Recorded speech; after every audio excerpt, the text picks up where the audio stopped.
सभी को नमस्कार।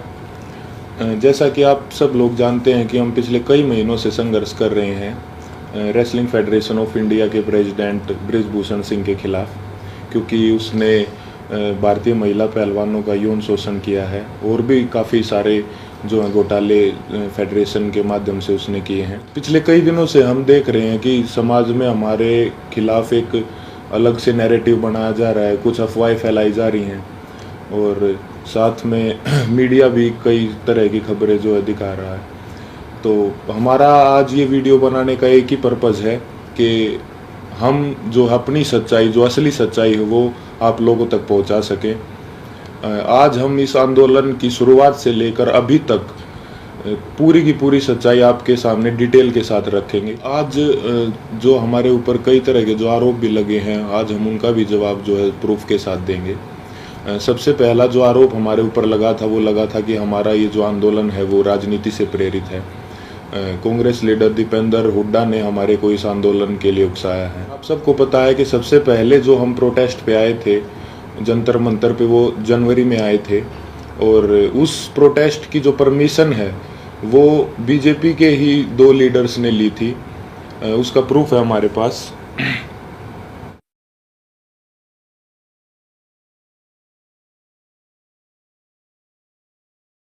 प्रोटेस्ट की जो परमिशन जो जंतर मंतर थाने से ली गई थी वो बीजेपी लीडर तीर्थ राणा और बीजेपी लीडर बबीता फोगाट ने जो वो परमिशन ली थी, जिसका प्रूफ भी अभी हमने आपको दिखाया।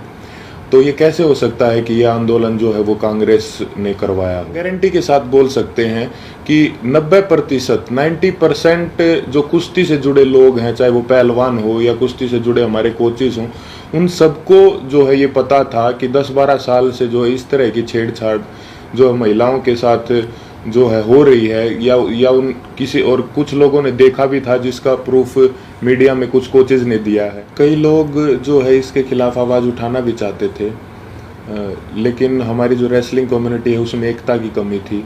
अगर किसी ने जो सिंगल अगर ये आवाज़ उठाने का फैसला भी किया तो वो बात जो है रेसलिंग जो है फेडरेशन के प्रेसिडेंट तक पहुंच जाती थी और उस आदमी के कैरियर में दिक्कत आना स्टार्ट हो जाती थी। लगातार और बार बार हमने सभी को बताया है कि जो हमारी लड़ाई वो सरकार के खिलाफ नहीं है, हमारी लड़ाई जो है रेसलिंग फेडरेशन के प्रेसिडेंट के खिलाफ है, क्योंकि जो भी शोषण उसने किया है, जो भी रेसलिंग के लिए गलत किया है, वो उसने फेडरेशन के पद पर बने रहते हुए किया है। और हमारी लड़ाई सरकार से वैसे भी नहीं हो सकती, क्योंकि जो मैंने अभी आपको पीछे बताया कि जो है बृजभूषण भी जो है वो रूलिंग पार्टी से ही सांसद है और जो जिन्होंने प्रोटेस्ट की परमिशन ली वो भी जो है बीजेपी के ही लीडर हैं। तो इससे तो ये साफ होता है कि भाई हमारी लड़ाई सरकार के साथ नहीं थी। और हमारे ऊपर दूसरा आरोप ये भी था कि हम इतने टाइम तक चुप क्यों थे। तो इसके कई कारण हैं। सबसे पहले तो एकता की बहुत कमी थी, एक साथ कभी हम हो ही नहीं पाए। और इसका दूसरा कारण तो आप समझ ही सकते हैं कि माइनर जो लड़की जिसने 161 के बयान दिए, फिर 164 के, उसके कई दिन बाद जो है उसने अपने बयान बदले, क्योंकि उसके परिवार को डराया गया, धमकाया गया। तो सिंगल आवाज़ उठा भी कैसे सकते थे। कुश्ती में आने वाले सभी खिलाड़ी बहुत ही गरीब परिवार से होते हैं, उनमें हिम्मत नहीं होती वो इतनी बड़ी व्यवस्था और इतने पावरफुल आदमी के खिलाफ आवाज़ उठा सके। और वो सब आप लोगों ने महसूस भी कर लिया होगा कि इंडिया के टॉप रेसलर्स ने मिलकर आवाज़ उठाई और उसके बावजूद भी उन्हें किन किन हालातों से गुजरना पड़ा। 28 तारीख को महिला पहलवानों के साथ जो व्यवहार हुआ वो पूरे देश ने देखा है। कैसे उनको ज़बरदस्ती घसीटा गया और कैसे जो उनको ज़बरदस्ती अरेस्ट किया गया, जबकि हमने कोई भी जो है कानून नहीं तोड़ा था, ना ही किसी संविधान का उल्लंघन किया था। फिर भी हमारे ऊपर जो है इतना ज़ोर ज़बरदस्ती का और इतना बर्बर व्यवहार जो है किया गया पुलिस प्रशासन द्वारा। हम आप सबको ये क्लियर कर देना चाहते हैं कि जो 28 मई की जो महिला सम्मान महापंचायत की जो कॉल थी वो हमने नहीं दी थी, वो हमारे खाप चौधरियों ने दी थी महम में पंचायत के बाद। हमारे को तो कुछ समय के बाद जो है इस फैसले के कुछ समय बाद हमारे को ये पता चला कि 28 तारीख को जो है नए संसद भवन का उद्घाटन भी है। फिर भी जो है हमने हमारे बड़े बुजुर्गों के आदेश का जो है पालन किया, जिसके परिणाम स्वरूप जो है हमारे को इस तरीके से बर्बरतापूर्वक घसीटा गया रोड पे, और जो है हमारे को प्रोटेस्ट साइट से भी जो है ज़बरदस्ती हटा दिया गया। 28 तारीख को जो घटना हमारे साथ हुई उसने हमें अंदर से तोड़ दिया था। हमने देश के लिए इतने पदक जीते, देश का इतना मान सम्मान बढ़ाया, फिर भी हमारे मान सम्मान को जो है वो सड़कों पर रोन दिया गया। उस घटना के बाद हम जो है इतने आहत हो गए थे, इतने परेशान हो गए थे कि वो बात हम वर्ड्स में भी नहीं बता सकते। हमें कुछ समझ नहीं आ रहा था कि हमारे साथ ये क्यों हुआ। उसके बाद हम सब ने अपने सारे मेडल्स गंगा जी में विसर्जित करने का फैसला लिया, क्योंकि हमें वो अपने सारे मेडल्स बेमानी नज़र आ रहे थे। लेकिन फिर हरिद्वार में भी हम सब इस तंत्र की साजिश का शिकार हो गए। जैसे ही हम हरिद्वार में अपने मेडल बहाने पहुँचे तो तंत्र से जुड़ा एक आदमी बजरंग का हाथ पकड़ के साइड में ले गया और उससे पता नहीं कितने नेताओं की बात करवाई कि आप रुको, आपके बारे में मीटिंग चल रही है और आपको न्याय भी मिल जाएगा, आप बस 7 बजे तक रुको। और कैसे भी करके जो है 7 बजे तक बजरंग को जो है रोक के रखा, और एग्जैक्ट 7 बजे तंत्र से जुड़े और भी इसी तंत्र से जुड़े लोग पता नहीं कितनी संख्या में वहाँ पर पहुँच जाते हैं। और वहाँ पे जो है व्यवस्था इस तरह की बन जाती है कि अगर उसके बाद हम मेडल बांटने जाते तो वहाँ पे हिंसा भी हो जाती। तो वहाँ भी हमने फिर समझदारी जो है दिखाई और जो है रुकने का निर्णय लिया कि अभी हम रुक जाते हैं। और एक और बात क्लियर कर दे कि वो मेडल हमने सिर्फ अपने कोचेज़ को और अपने माँ बाप को वापस दिए थे। वहाँ पे क्या चल रहा था ये हमारे को कुछ समझ में ही नहीं आ रहा था। हम उस मानसिक स्थिति में थे ही नहीं कि हम वहाँ पे किसी साजिश को या वहाँ पे क्या चल रहा है इस चीज़ को समझ पाते। हम बहुत ही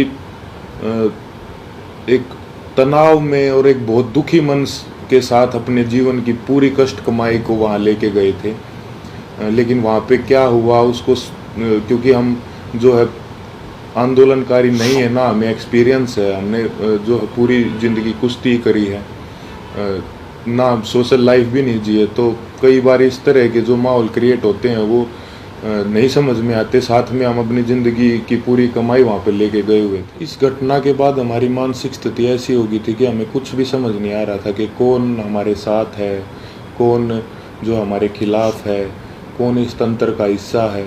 हम दिमागी रूप से बिल्कुल जो है ब्लैंक आउट हो गए थे। और फिर उसके बाद कई लोग हमारे को मिलते रहे, कुछ समझाते रहे, हमारे को कुछ समझ नहीं आ रहा था कि किस पे विश्वास करें और किस पे ना करें।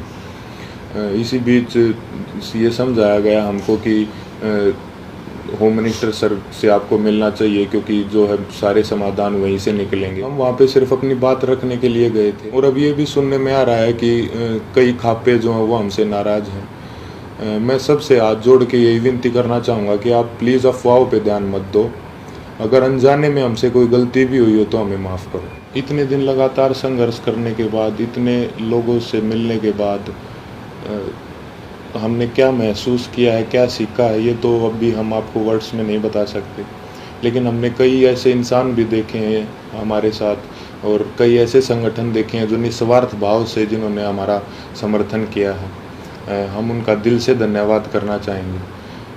संयुक्त किसान मोर्चा ने जो है पूरे जी जान से धरातल पे भी जो है हमारा जो समर्थन किया है। भाई चंद्रशेखर रावण का भी मैं दिल से धन्यवाद करना चाहूँगा, क्योंकि ये तंत्र जात पात में हमको बांटना चाहता था, लेकिन उस भाई ने हमारी दिल से सपोर्ट की है।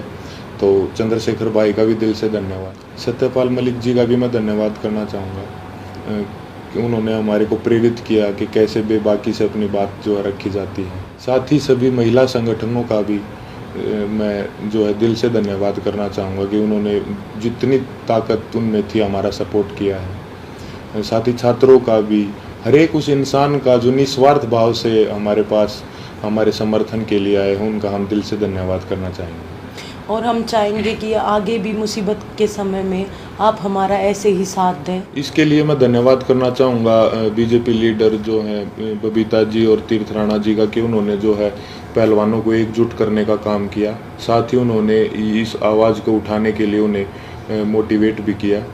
उसके बाद इन्होंने ही सरकार के साथ जो है मीडिएटर बन के जो पहलवानों को एक कमेटी का नाम दे के जो है आश्वासन दिलवाया सरकार से, यही उसके बीच में जो है मीडिएटर थे।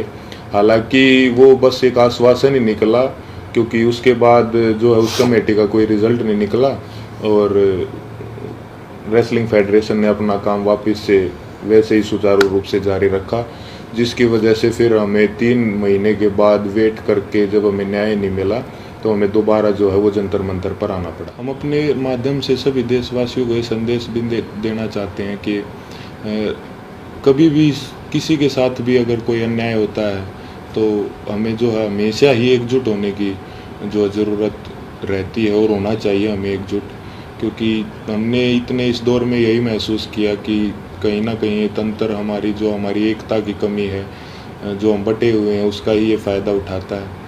किसी के साथ भी अन्याय हो तो आप प्लीज़ एक साथ आइए। अन्याय के खिलाफ निस्वार्थ और सच्चे मन से अगर हम कभी भी एकजुट होकर अन्याय के खिलाफ आवाज़ उठाते हैं तो आत्मा को बहुत संतुष्टि मिलती है।